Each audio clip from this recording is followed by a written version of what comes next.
Welcome to the No Stand Zone podcast, your the number one podcast for Nigerian music and entertainment anywhere in the world. Nobody, and I will say it again, nobody does this shit like we do it here. In-depth analysis, interviews with the best in the industry, and bringing you facts and figures well thought out.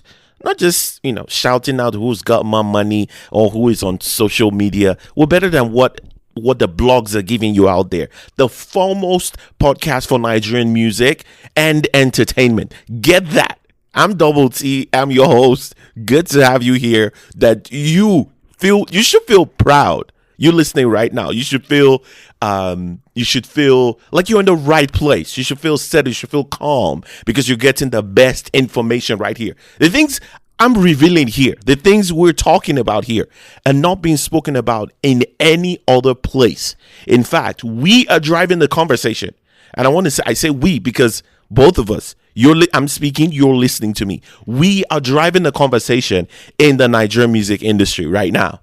And I just want you to know that I'm Double T. I'm the host with the most, thinking about things, bringing you knowledge, bringing you in-depth analysis on things happening around the Nigerian music and beyond. Thank you very much for making our time again to be here. As always, if this is your first time, I think that was a great intro. If it's your first time, I think that was a good intro to have, to just kind of welcome you in, to have you settled, let you know that you're not in for BS here. We're serious. We take what we're doing here really seriously. If this is your first time, thank you for being here. Follow us on social media. All that jazz is No Stand Zone, No Stand Pod on Twitter, X, or you can follow me personally, Tiae Sound. That's Tiae Sound, Sound. At some point, we're going to get on more social media platforms, trust me. But right now, it's just more focus on getting the content out. This is not what I do full time. And I know I've spoken to a few people who are like, you probably should be on TikTok, on any of this, Instagram and all of that. And right now, I don't want it to feel like work. I don't want to take more than I can handle in any given week, irrespective of what I get from like the rest of the week or what is thrown at me during the week. I want to be able to come in here and be able to deliver. That is the most important thing. So as long as we have that, and I think every other thing will fall into place as time goes by. Let me tell you as well that the No Stand Zone podcast is now on iHeartRadio. So if you have the iHeartRadio app, it's easy now. Just go ahead and search on your app there, No Stand Zone podcast with Tiae. It will come in and you can listen effortlessly. More ways to listen. You can catch up on the podcasts episodes that you've missed, right? And you can listen moving forward as well. And if you can listen virtually anywhere you get your podcast is available now, but iHeartRadio is the newest one, and I just want to put that out there so that you can let family and friends know who are very active on there. Just another way to make it easier for you to listen wherever you are around the world. Thank you very much for making the time to be here with me today. So how was your week? I hope you had a great one, and I wish you a great one ahead as well. My own week was chill. Basically was chill. I couldn't wait to be back here. We talked a lot about so many things last episode, about what the decade around Afrobeats is gonna look like, or for the Nigerian music industry. We talked a lot about that, what it's gonna look like for the record labels, what it's gonna look like for promotion on social media. We spoke about TikTok, right? I mean, we spoke about TikTok last week. Nobody else was talking about this, in the sense that how is that going to affect music promotion moving forward? I mean, the last decade, TikTok has been instrumental, right?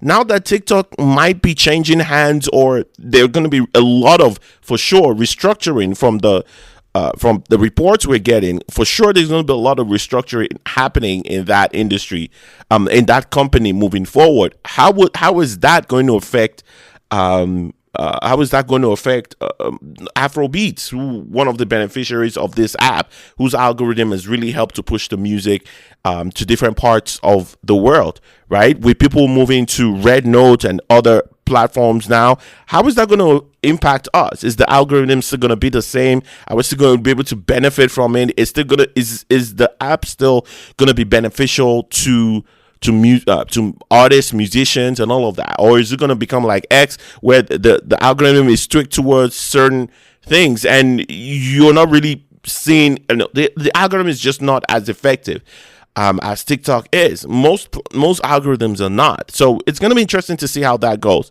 And we're talking about that last week, even before now. And I remember mentioning it in a space, and people were like, thank you for all of that. Like, I'm like, whoever is not paying attention, if you're a music creative, and this are not the things you're catching before they happen, if you're not able to look forward into the future and trying to forecast what is going to happen and trying to position your artist or your company, your record label, your entertainment, whatever it is, your company, whatever it is you're doing, you're not able to align that and try to forecast the future, then you're just going to always be behind the ball, right? And the question was, what would it be 2005? What should creatives be doing?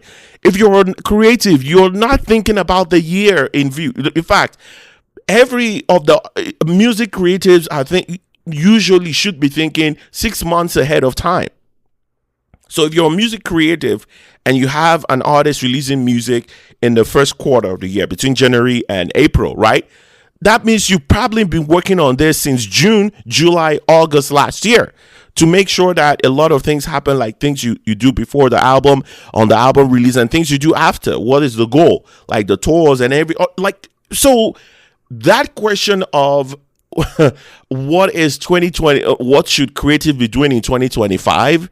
For me, it's, if you're creative and you're just thinking about 2025, then you probably should not be in the business, because you should be thinking 6 months ahead, 3 months ahead. Sometimes most artists are thinking years ahead and making plans for that. So, I mean, it's just so ridiculous, some of the conversations that are happening in the industry. For the music industry, it doesn't work like the way most companies work, right? Like, or the way you work as a person, or what do I want to achieve in 2025 and all of that. No, the music industry, a lot happens before the release of a project, of a song. And I think most people don't probably think about it this way. Now, if an artist releases a song, let's even say independent artists, let's not go into record label artists, because that is a whole different mechanism, right? I mean, before the song was even approved, the song must have been released 3 months, 4 months. Eventually, the song is approved. Eventually, they allowed, put out funds for, like, let's not even go there, because that's a whole different ball game entirely. Let's just talk about an independent artist. You release a song, or you go into the studio to release a song. Most times, before you even get everything together, let's say you write the song, let's say from the inception, like, you want to write a song, to the time where you're being given the song that has been mixed and mastered. Most times, that process could take over a month. Because before you get everything right, sometimes it's not like you're sleeping in the studio every day. Most indie artists have their lives outside of music. Most of them have other things doing. The music is not paying for all, their lifestyle or paying their bills. So they have other things to do. Probably they need to work, get more money to come back for studio time. So it might take about 2 months before a song comes out. Now, this indie artist also has to think about, after I put out the song, I need to promote the song. I need to probably give it to a few people to listen to. Like, there's a lot. Now, that could take another month or so. And then, if you then want to release the song on DSPs, it is advisable that you release the song, at least you put the release at least 4 weeks ahead of the day that you actually putting in the DSP. So if you're putting a song on Spotify today, you're putting on you go on your CD Baby or DistroKid. If we put a song today, you're advised, if you want to get any like placement, which is not even guaranteed for most artists out there, 90% of the artists out there, if you're putting the song on the DSP, you have to set it for at least 4 weeks. And it's even advisable to set it to 6 weeks. So now you're looking at what? You're looking at how many months now? 4 months. You're looking at 4 months. So how, as a creative, like, are you thinking of just the year ahead of you?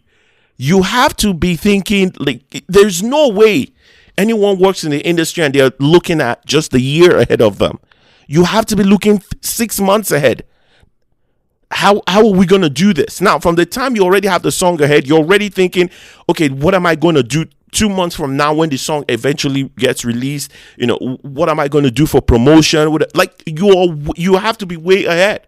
So when the audience finally gets your music and so many things are happening, it's like, people don't think about it, but it takes a lot of time. Now, talk less of when you have an album. That could take you a whole year because you're just trying to put the album together. So you have to think a year ahead. Any creative that is not thinking at least 6 months ahead should not even be taken seriously anywhere. Any creative that is not thinking ahead should not be taken seriously, and they don't even know what they're doing. Right? So, I mean, sorry I went on that rant, but that's kind of like where my mindset is right now. I'm not currently like in the music business and involved, but that's kind of like where my mindset is, in the sense that you need to pay attention to the things happening and figure out, even before they happen, and figure out how that is going to impact you, your artist, and and your company, your record label, and all of that, right? So I hope people are actually paying attention to the things happening. So where do I want to start today? There was a particular point that there wasn't enough time for me to touch on last week that I want to touch on this week when we're talking about the decade ahead, right? There was one more point that I wanted to sort of my prediction, and we ran out of time. And it's that I'm looking at this next decade, and I'm envisioning that we're going to see a lot of female artists like we have never had before in the industry.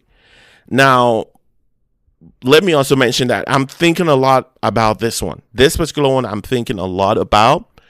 Hopefully, I'm going to have someone join us on the pod at some time to kind of dive into like the female experience or with the Nigerian music industry. And this is one that, as an industry, it's like it's a shame, and I think we should be embarrassed by just what the records show about the success of female artists in the industry, right? Because I was thinking about this as well, that we haven't had a woman-owned record label in this country. In fact, in about a decade or so, most likely Tiae Savage has been the biggest pop artist, right? And maybe we had and Tiae Ira Star coming in on the later part, right? But there was a time we had more, and even when we had a lot of female artists in the industry, it was still not a good environment for them to succeed. But we had quite a number of them, like Waje and Asha, and we still have Asha in the industry. She's probably not as, a lot has happened, not as involved like I think she should be, because she's in my top 3, and she's not number 3 in my female just my best artist ever, my favorite artist ever, right?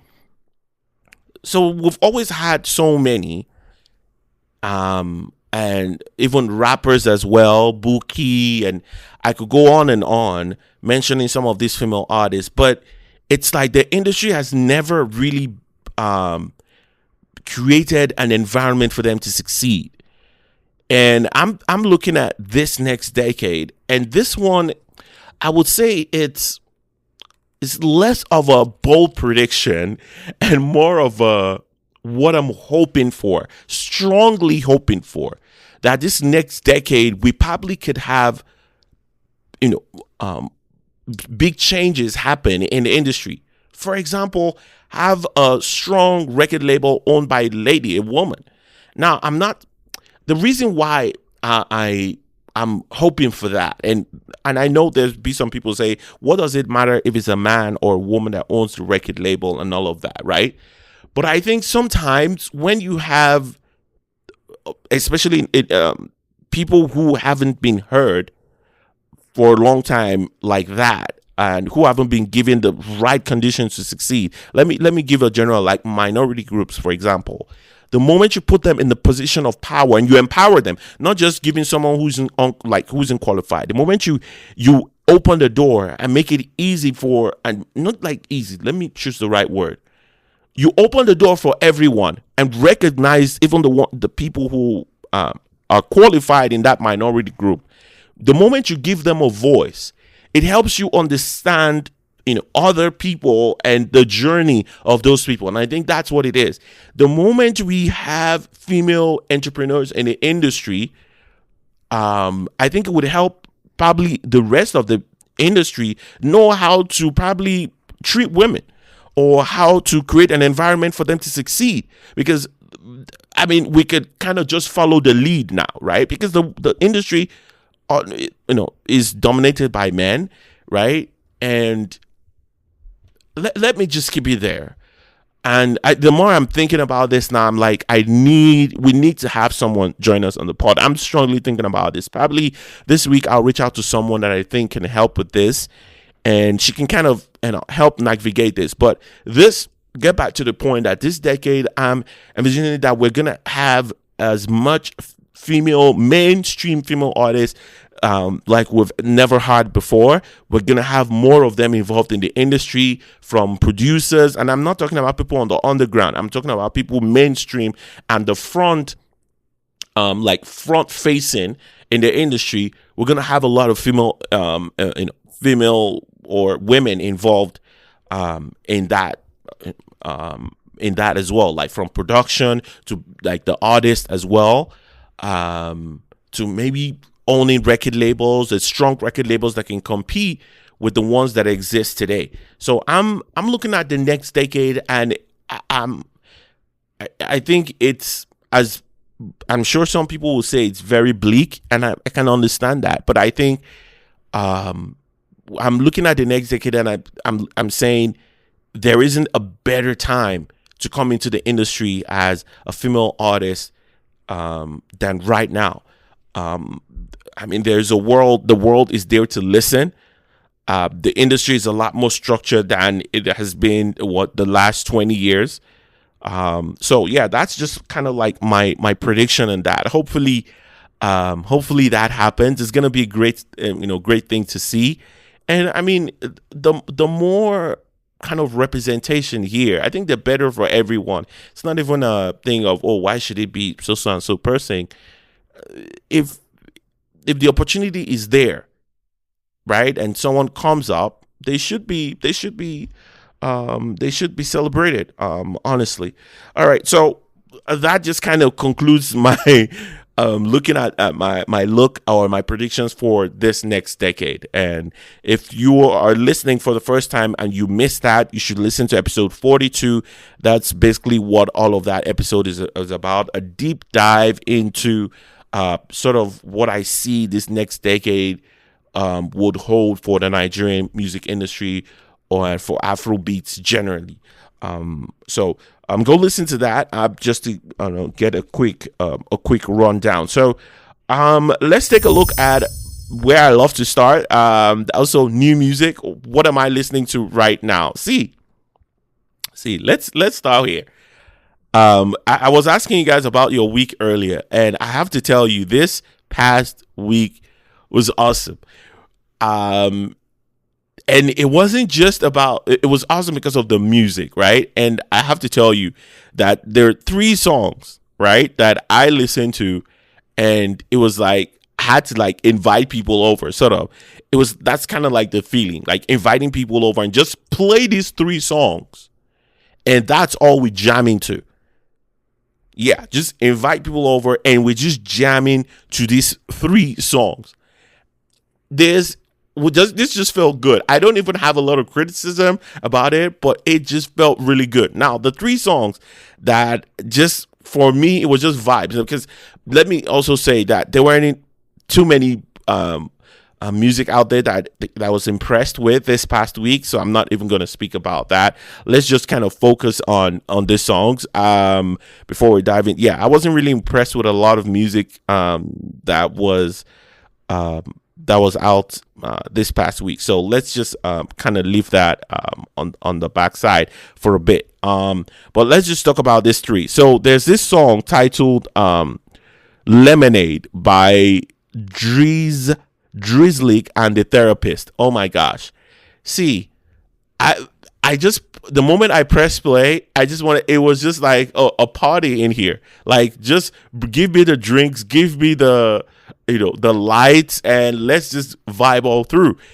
Right? And then there's this song by Koni featuring Candyman and Oluwadamvik is the name. The song is titled On. Right? It's the radio edit as well. Brilliant song. I really, really like this song. It has this electric music, right? This electric music along with Afro beats kind of thing. And it just sounded so good that I mean, it was just, that's all I've been jamming, basically. These 3 songs. The third one is by Cliff Bado and Magneto as well. The song is titled Quiga, and I think it's got the Igbo intonation to it, like a lot of Igbo slangs and all of that. I don't understand all of it, but I was going with the vibes, the beat. It just felt good. The cadence as well. There's a element of rap to the song as well that I just was feeling really good. So these 3 songs on radio edit, right, Lemonade and Quiga, it was like a three song party that just plays for an hour, having friends over, and that's it. Like, was just kind of like my feeling with these 3 songs. Just put them on the playlist and had them on the playlist and just have it play these 3 songs over and over again for 1 hour. It's we're not trying to have an overnight party. Basically, was how I was feeling this past week. I haven't had that kind of feeling just on a New Music Friday. So this was just really, really, really, really good, having to play these songs back to back to back like that. The Lemonade song, the one with Drizzly and the Therapist, has the I'm a piano thing to it, and this song is so corny that I don't even know why I like it, because it's like a Nigeria basically just dubbing what the I'm a piano guys do on their song, right? It's like listening to I can't even remember his name right now. That even the cadence in the song is like the way the Amapiano song is. This went way beyond just using an Amapiano beat. This was copying the cadence, the way you drop the verses, and if you understand what I mean. But you guys should go listen to it. I can't play it for you on the pod, right? So you guys should go listen to it. You get what I mean. But I really love these 3 songs from this past week. Really impressed by it.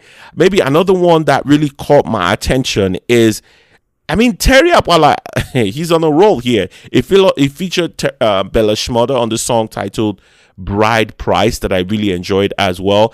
He's this Fuji thing that he's on, and there's the raspiness in his voice. It kind of always gets me as well. Like, it's so Fuji heavy with the mix with the Afro beats. I really, really do like it. This was a really good song. I've forgotten that I really did like this one as well. So really did enjoy those 3. So let me dive into a song that I also listened to from last year, and it's Nana Fofie. I have spoken about her here before. On this spot a few months ago, and I have said she is know, like, undoubtedly one of the most beautiful voices out there with the R&B, with the R&B flavor that she comes with every single time. I'm I feel so relieved every time I'm listening to her. Now she had an album release, but this was from last year, and I intentionally did not touch on this at the time because there was just so much to cover, and I was like, you know what? I'll keep my review of this till this year. And people are not listening to her either way, so I have nothing to worry about. Not that I care, but nobody was even listening to it, so there isn't even a full review of this beautiful project out there by anybody. And that, I mean, this is why I'm telling you that you've been here.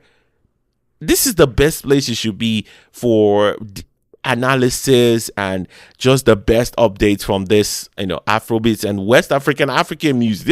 This is where you should be. Okay, so good to have you here. Let's dive into Nana Fofie real quick. She had this album released from November last year titled Love Deeply. You see, oh my gosh. And I think I meant, when I spoke about her earlier, a few months ago, I mentioned as well that when it comes to like R&B, I've always felt like the South Africans had it, kind of on lock. But it was just, when hearing her, it was good to know that on the West African coast, we have someone who understands the genre and knows how to deliver and just write beautiful songs, right? Now, she's based in the Netherlands, but she's of Ghanaian descent, and she is I listen to her, and you just know she's not faking or trying to be who she isn't. This is who she is. The blend of her voice with the incredible songwriting, along with just an understanding of the genre. I say it again, and I want to focus on that, because if you understand the genre and how to do it, it's not just about giving me slow music. She can actually sing, is the thing here. She can actually sing, and she's an incredible songwriter as well. And that has kind of, I think, has been her strength. And so when I reviewed her EP, or no, will I say EP? When I spoke about the song, the album she released in 2023 titled Life is Better Now, I spoke about it a few months ago. I was so impressed by that work, and I was thinking, could it get any better? This album got better. This was a better delivery. And looking at that, she dropped an album in 2023, and she's dropping another album, a full album, 10 songs in 2024. She's got so much to deliver. I feel so good. I feel so honored to be able to listen to her. That's honestly how I feel. I feel honored to be able to listen to her music, that I'm alive and well when this lady is dropping music this good. I'm looking at this 10, and out of this 10, comfortably 7 are like my favorite.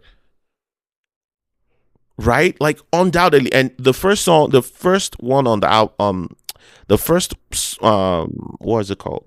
The first track on the album is not really a song, right? It's like an intro sort of. So we're talking about 9 songs, and comfortably 7 I am loving. I have listened to this album back from cover to cover, back to back. It is such a pleasant listen.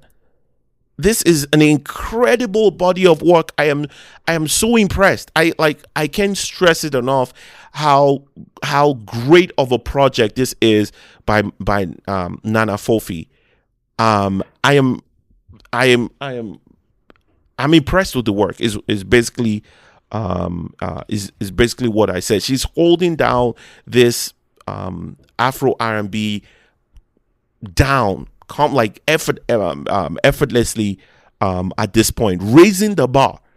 For me now, if you call yourself an Afro R&B artist, which is most times you're from the West African continent, you're from the West African part of the continent most times, right? Or descent from there. You're mixing the Afro beats with R&B, which is what we call the Afro R&B. If you are in that lane, I am comparing you to Nana Fofie. Nana Fofie is the bar in that level. She is the bar. So, I mean, shout out to King Madi coming out with an album soon in a few days now. I cannot wait. The album titled The Blueprint. I mean, I cannot wait for that, right? But I'm looking at it that this album here, Love Deeply, is the bar for anyone doing that wants to come into that Afro R&B lane. Nana Fofie is the lady to beat.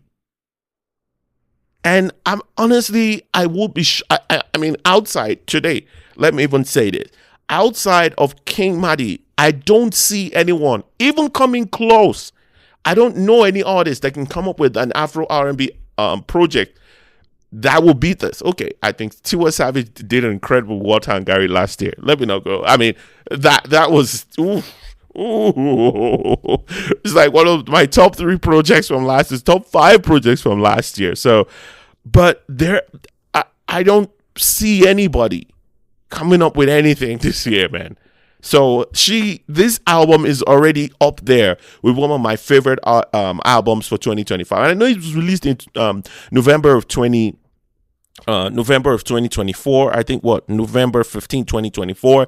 But for me, I'm putting this in 2025 category. It's in the 2025, my personal 2025 category for albums this year. So Nana Fofie is definitely up there with my favorite my favorite artist right now. She's at the top of the list of my favorite artists to listen to. Not too many artists have released really good music this year. I don't know, because it's the beginning of the year. So I have been listening to a lot of her. This album, I have played it over and over again, and then going back to the songs that I have in my vault that I already like. But this album, I really, really like this album. You guys, this song Tragedy is so good. And like I said, her ability, she has this incredible ability to write good songs. This whole thing about the Afrobeat sounding stale and all of that, it's because they are not incredible songwriters. That is the problem. Expecting the artist to be an incredible songwriter as well, or to be great songwriters as well, is a lot. There are so many artists that don't write their own music. Chris Brown wrote a lot of Rihanna's music earlier on. Ariana Grande doesn't write a lot of her own music as well. Justin Bieber doesn't write a lot of his own music. Like Taylor Swift doesn't write all of her own music. It's just the way it is. Michael Jackson, the greatest, did not write all of his music. I don't know why we're still so stuck in this old way of thinking. The reason why so many artists are stuck, are not able to evolve, are not able to deliver something better today is because they don't have songwriters with them.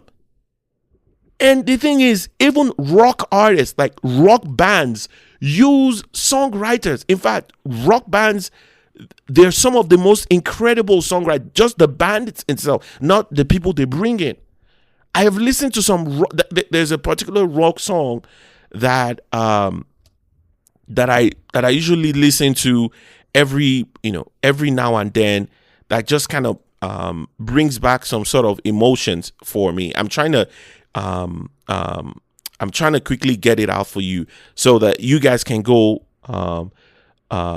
listen to it, and you let me know what you think as well. This song is by a rock band. The song is titled, the band is titled 3 Days Grace. That's 3, then days, DAYS, Grace. And they have this song titled Lifetime. Oh my gosh. It's like it's about a breakup. But honestly, I have never I have never heard a breakup song sung from this perspective. It is so touching. Every time I'm kind of like in my feelings, I'm feeling down or whatever, I'm listening to this song and I'm like, oh my, this song is so sad and dark, right? Not in the like in the music, like the message in the song talking about the heartbreak, but it is so dark and at the same time it's simple. You guys can go listen to this song and just look at the lyrics as well. Look at the lyrics of this song. Like it's just mind blowing. This is what I'm talking about. This is exactly what I'm talking about. There is no way this industry keeps thriving and evolving and getting better if it doesn't become the norm that we involve songwriter, and not just any songwriter. And because I know some people say, oh, we have songwriters in the industry. Apparently they're not good enough. We have a lot, it's mediocre. The songwriters we have, like, I don't need to know them personally. Your work is out there. I see the people you're writing for. It's out there. Nothing is being done because we hear it.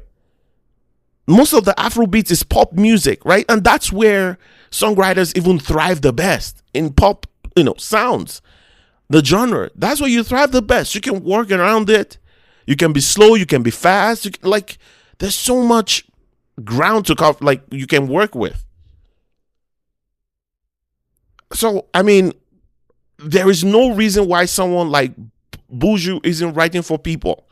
There is no reason why someone like King Madi isn't writing for people, or Nana Fofie isn't writing for other people as well.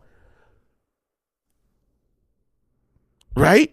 I mean, there are people who are artists that have also written for for many people as well. Like, hopefully we get it right this decade, man.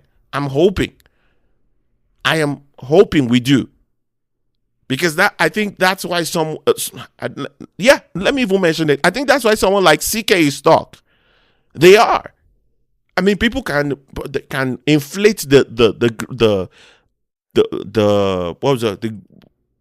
inflate what the importance of those albums, the last album, as well as Fireboy as well. He's stuck. What he gave this last one is nothing close to what he gave in Playboy, which there were really good written songs there. And let me not even go to Apollo, his first project. They're classics. These artists need to figure it out. Go wherever if you need. And the thing is, when I say songwriters, because I think most people don't know this as well. If you've never been involved in the industry, when we even say songwriter, it's not just inviting the songwriters to just write the song for you. Most of those sessions, it's like the songwriters come as like they come to light the fire in the room. Most times, though, they are very good at lighting the fire. They're very good at starting. They're very good at going from 0 to 60. Get you on the road, and then we can start collaborating, and then I can put in my own thing. I mean, Chris Brown, I've spoken about this before, and I've spoken about it on this pod as well. Chris Brown is like, well, yeah, people write my songs, but who can sing it like me? I mean, as arrogant and as prideful as that sounds, that should be the mentality. Having those songwriters around takes nothing from who you are. You are still the artist. You're still the star. I don't even know how I went from Nana Fofie to 3 Days Grace to Fireboy, but I say all of that to emphasize that I'm so impressed by this work, by this project by Nana Fofie titled by this Nana Fofie's album right now, that titled Love Deeply. It just skipped my mind. I'm so impressed by this project that I'm of the illusion that I don't know how anyone beats this project. It's kind of like how I'm feeling. And I don't usually hold that thought about any project. I'm usually very kind of open-minded, like, okay, there probably will be something better, but this is such a great project that I don't know how anyone beats this. Nana Fofie, you should be proud. This lady should be celebrated. She should probably be going on tour with somebody, or one of all these like mainstream pop artists already. This is a kind of artist you want to have entertaining the crowd, like not just have them just for, like the crowd is actually going to be entertained because she can actually sing, and her songs are so beautiful. She has a unique perspective of looking at life and delivering her songs that I am so impressed. I can go on and on, sort of talking about her. Before I go on to other things real quick, this has nothing to do with new music, but this has been bothering me for a long time that I just want to put it out there at this moment. And it's another lady that I have been so impressed with this last year. I think she was one of my favorite artists. In fact, I'm so excited for her future right now. I'm talking about Kold AF. She released a project last year titled Caution. It is ridiculous. That's an artist is like this good. I put her on the same pedestal of uniqueness and what's the word of uniqueness. I put her on the same level, the same picture side to side with Ruga. Like, they're so distinct with their sounds and their delivery and all of that they can exist in a world of their own outside of everybody else. That's kind of like how I see her. Her sound is just so unique to her that she has mastered it. But then I see a problem here. In this album, titled Caution. Now, for you who do not know her, she's got this dance hall style to her music, to her delivery, right? She's got this is not someone pretending to be. Songs actually have been she's got songs that are well written. 365, man. I think this is the best song on this album. On this, was it album or EP they call it? Did they call it an album? I think they just called it an EP. Yeah, it's an EP titled Caution. I think this 365 days is just ridiculously good. And there's so many. 9 Lives, 10 Toes Down, My Way, Cycle Must Break. Incredible feature there, having Uncommon Prophets come in as well. And I will tell you, and what bothers me is, as unique and as dominant her sound is, at least for me, I noticed that all of the focus has been to brand her as an Afrobeat artist.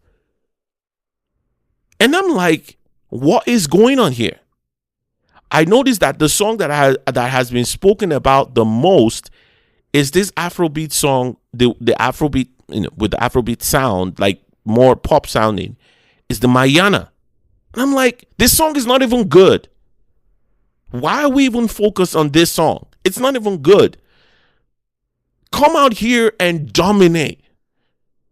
Come out here and give me this 365.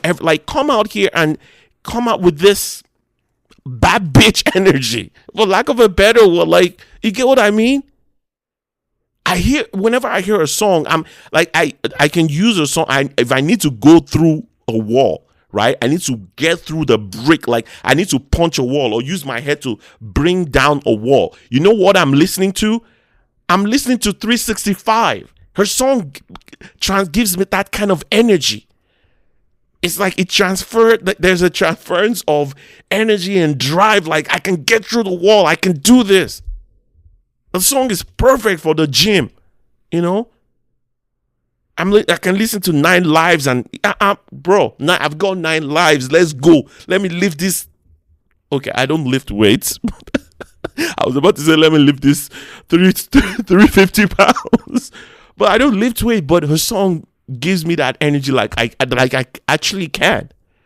So I think there's so much to focus here that for me, I just feel disappointed every time I see that most of the focus is on the more Afrobeat sounding track when she's got this dance hall thing on lock. It's so obvious that it is who she is. She's not trying to pretend it's her sound. And I just hope she doesn't, deviate from it. Right? For me, I want to see feature. I want to see Shensia on 365. Like, I want to see some UK features. Leave US, man.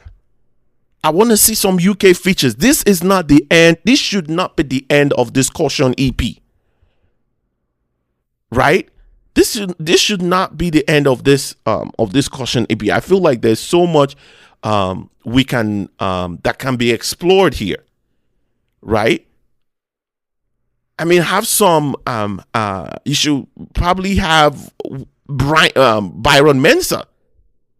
Yeah, have Byron Mensah.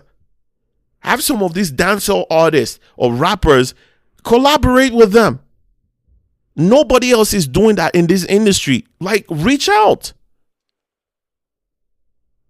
So I mean, I honestly, I had the same feeling with Tiae as well from her previous one of the songs she released that she didn't really dive into, and I think there's so much work that still you can still give me an extended play of this EP. You can still give me a deluxe version of this EP. I think just give me features, man. Just give me features. I cannot even imagine Shensia on this My Way. On This Cycle Must Break. Oh my gosh. Have Shensia on Cycle Must Break. Bro, I mean, you guys need to make this happen. Don't move on from this project too quickly. This is an incredible body of work, and I'm hoping they don't move on. So much can still be achieved from this one EP. I don't want to see you giving me an album, by the middle of this year. No, there is still work. You can still push this. You can still push this. I'm sure if you guys could, you've gotten enough kind of social currency right now in the industry, you can have Dave on one of these songs. He will kill it. 365, have Dave on 365. Man, what are we talking about here? That's who you should be looking for now. Get into the UK scene. Man, man, whoever's listening that knows these people, man, you get it across to them. People are not being creative enough. It's like you extract crude oil, and the only thing you're using it for is to light candles or light lamps. I said light candle. You're using it to light lamps. When you can get fuel, you can get kerosene, you can get diesel out of it. Right? You can still get some other natural gas, out of it. There's so much we can, like, this project gives so much. And I hope they get it right. I honestly hope they do. What else have I got for you right now? I mean, one of the biggest stories from the past 2 weeks everyone have been talking about as well has been Asake. It's no longer news that he's gone independent right now. He's doing things on his own.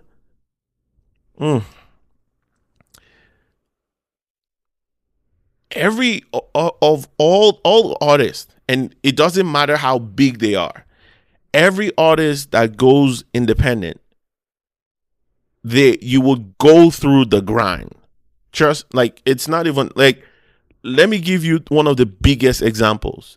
Ed Sheeran. When last, if you listen to radio, when last did you hear an Ed Sheeran song on radio compared to how you were hearing it 3-5 years ago? He's independent now. He's doing shit by himself.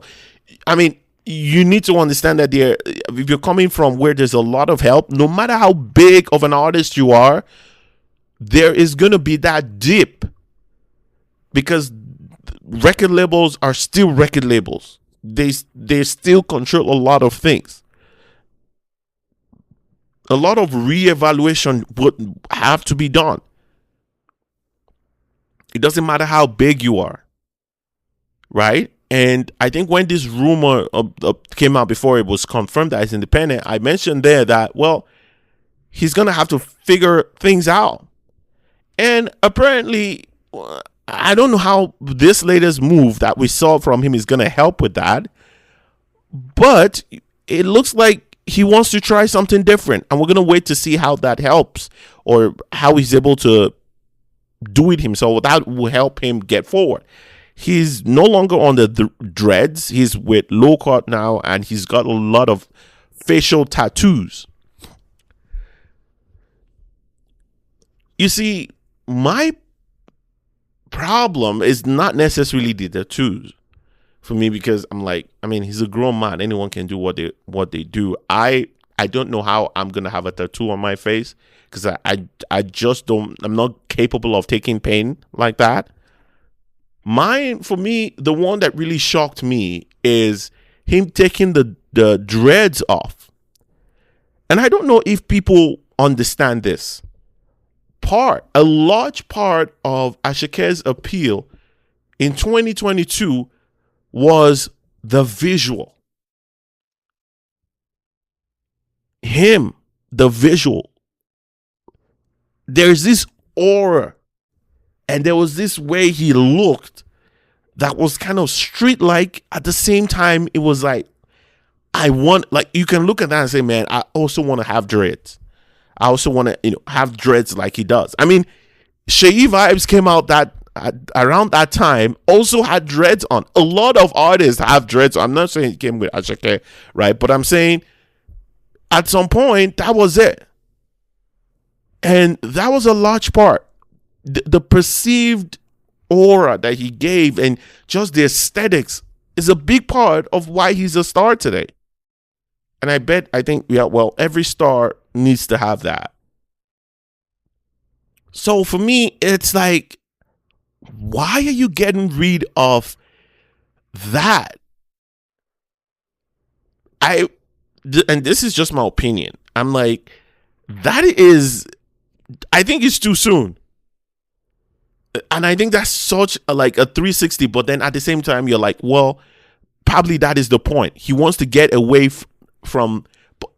Wants to get away from that Asake that we've known, as it wants to get as far from that as possible, and he wants to do it himself. I mean, it's gonna be interesting to see how he pulls this off. That's just kind of like where my mind is at since the rumor came out, and even till now. It's been more of, I wish you all the best, man. It's going to be tough. If you're doing this by yourself without the Empire and YBNL, you are not getting to sit on the court side at an NBA game. That is not happening. Do you know how much those seats cost? Not just anybody gets to sit there, right? So to be able to pull off, arena tours, or to be able to pull off some of the shows he has pulled off in the past without Empire, and we don't even know the details of his indie thing now. Is he still working with Empire? It's going to be interesting if that is the case. If that is the case, he still might be able to get some of the perks of being with indie heavyweight like Empire. But either way, it's not going to be easy, because it's you figuring out the creative direction now. It's not a team of people. It is you. Man, I wish him all the very best, man. I wish him all the best. But it was just really interesting to see that he's doing away with the dreads. I think the dreads gives him a certain aesthetic that I think he's going to be losing from. He's going to be losing with just the regular low cut, like the one I have right now. And the truth is, if someone told me there was a way to get dreads, I probably would. The truth is, I probably would.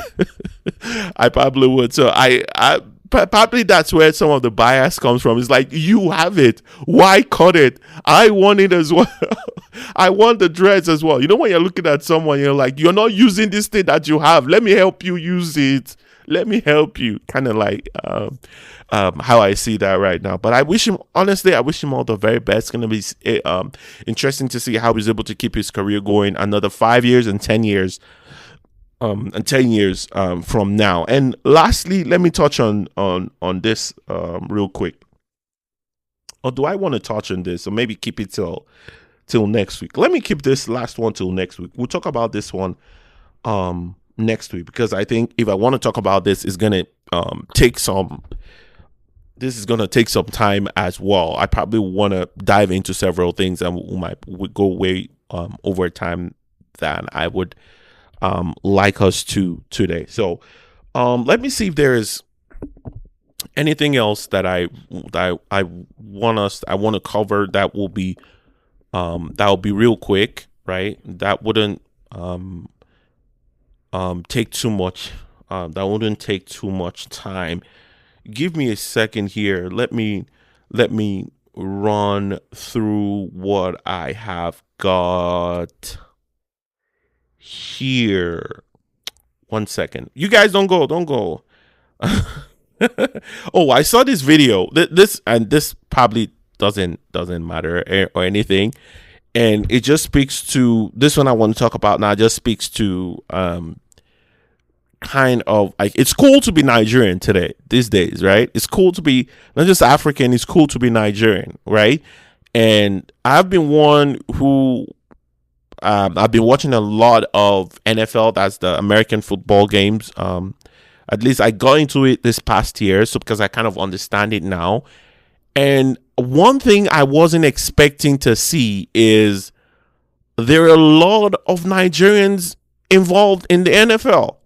You're going to be seeing Ugochukwu, like Yoruba, from Yoruba to Igbo to everyone's name is represented there. And I'm like, wait.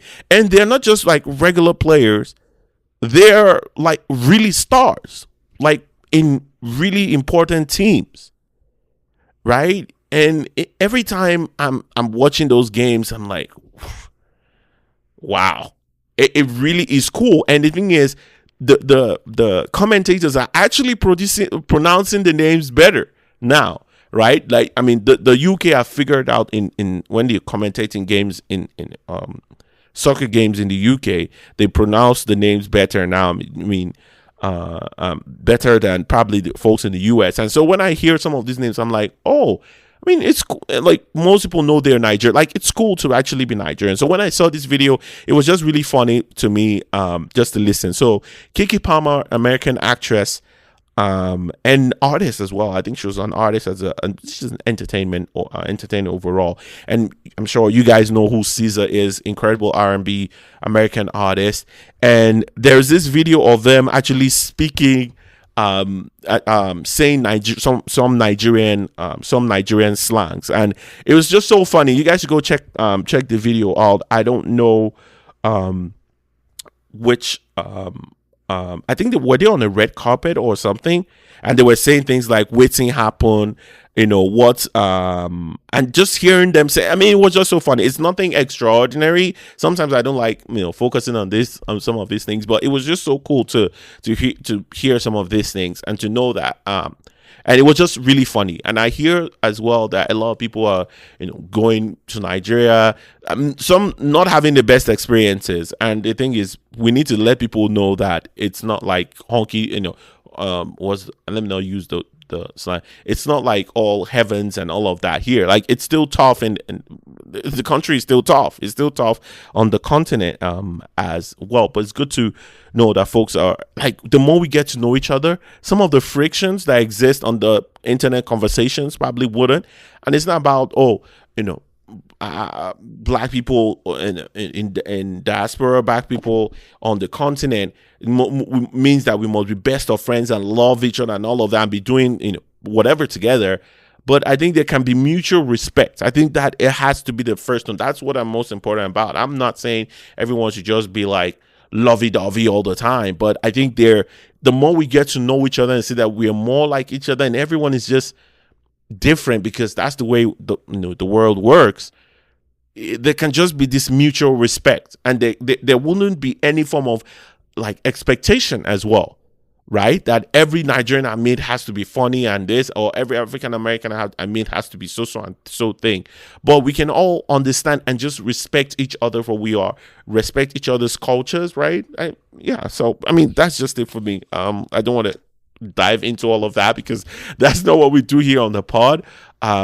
At the same time, you guys go check out the video. It was just so interesting or funny when some of them, I think one of the thing was I think Caesar was saying wahala day, or Kiki Palmer wanted to say wahala day, and you could see that she was using her whole body to say wahala day. Like you could see, it was just so funny to see that. You guys should go check it out. Well, that's where we round things off on the pod today. As always, please, if there is anything you want me to cover on the show, you want to hear my opinion of, just send me a DM on Twitter. Pretty easy, right? No stand pod on Twitter, or send it to my DM. It's Tiae Sound, Tiae Sound on X, on Twitter as well. If there's anything you think we should cover, any feedback, any of that, please just reach out to me. Do not hesitate. I'm always open to that. I want to know what you guys think about the pod, and if you have any ways we could be better, things we're doing great. It will be good to also hear that, to say, oh, I really love the show and things like that. I would love to hear that. I'm not going to lie and say, hearing those once in a while doesn't feel good, right? So thank you very much for taking out the time to join me on the show today. I will be back next week, same time, every single Monday. Please tell a friend to tell a friend to tell your friend to tell all the friends in the world. Download download the apps wherever you get your podcast. We're available now on iHeartRadio as well. Let your friends and family know. If you enjoy it here, then you shouldn't feel any hesitation telling someone about what we're doing here. So please, as always, don't drink and drive. Don't text and drive. I remain my humble self, Tiae. Until when? Until next week. Yeah, stay blessed.